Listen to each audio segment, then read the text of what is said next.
খাদ্যভাণ্ডার হিসেবে পরিচিত বরেন্দ্র অঞ্চল। বিপুল ধান উৎপাদন হয় এই অঞ্চলে, কিন্তু এবার সেচের পানির বিকল্প সমাধান না করে কৃষকদের ধান চাষ বন্ধ করতে বাধ্য করেছে বরেন্দ্র বহুমুখী উন্নয়ন কর্তৃপক্ষ বিএমডিএ। ভূগর্ভস্থ পানির স্তর নেমে যাওয়ার কারণ দেখিয়ে বড় মৌসুমে অর্ধেক জমিতে সেচ বন্ধ করে দেওয়া হয়। পানির অভাবে ধান চাষ করতে না পেরে জমি ফেলে রেখেছেন কৃষকরা। ধান চাষ না হওয়ায় দেশের অন্যান্য এলাকায় কাজের সন্ধানে ছুটছেন আদিবাসী কৃষক ও শ্রমিকরা। অর্ধেক জমি পড়ে আছে, এক সাইড মরি আছে, পড়ে আছে, মরুভূমি দেখতে পাচ্ছেন, সব পড়ে আছে, আর এক সাইড আবাদ হয়ে আছে।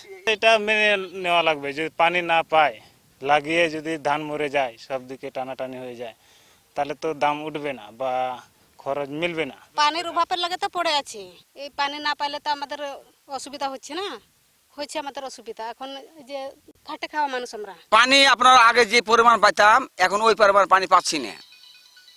পানি পাচ্ছি না বিধায় আমাদের দুই সাইডে এক সাইড মার খাচ্ছে, এক সাইড আপনার পানিটা দিচ্ছে।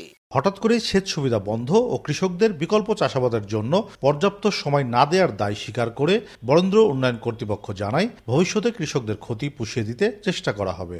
এই বড় মৌসুমটাকে আমরা ক্রিটিক্যাল মনে করি।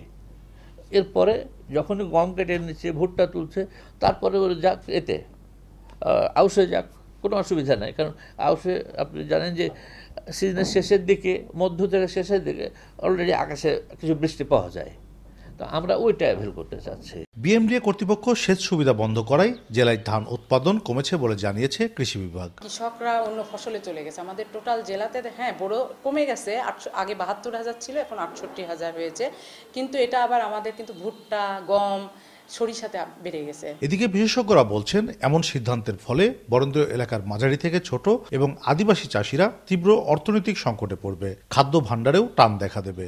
এখন কৃষকরা যদি সময় মতো এবং পর্যাপ্ত ইরিগেশন সুবিধা না পায়, অর্থাৎ সেচ সুবিধা না পায়, তাহলে উৎপাদন ব্যাহত হচ্ছে।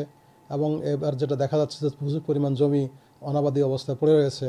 এই অনাবাদি অবস্থায় পড়ে থাকলে কৃষকরা নিশ্চয়ই ক্ষতিগ্রস্ত হবে এবং তাদের উৎপাদন অর্ধেকে নেমে আসবে, এবং সেই উৎপাদন দিয়ে যে বাচ্চা কাচ্চাদের লেখাপড়া, ঔষধপাতি, চিকিৎসা, অন্যান্য খরচ বহন করত, সেগুলো ব্যাহত হবে। যারা আদিবাসী, যারা শুধু বড় চাষের উপরেই ভিত্তি করে, তাদের বেশি জমিও নাই, হয় বর্গা করে অথবা বিভিন্নভাবে এই জমি তারা ছোট্ট অল্প পরিসরে করে বড় আবাদ করে।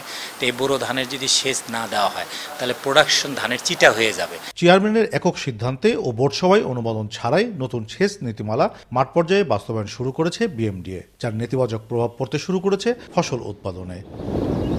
কাজী শাহেদ, দেশ টিভি, রাজশাহী।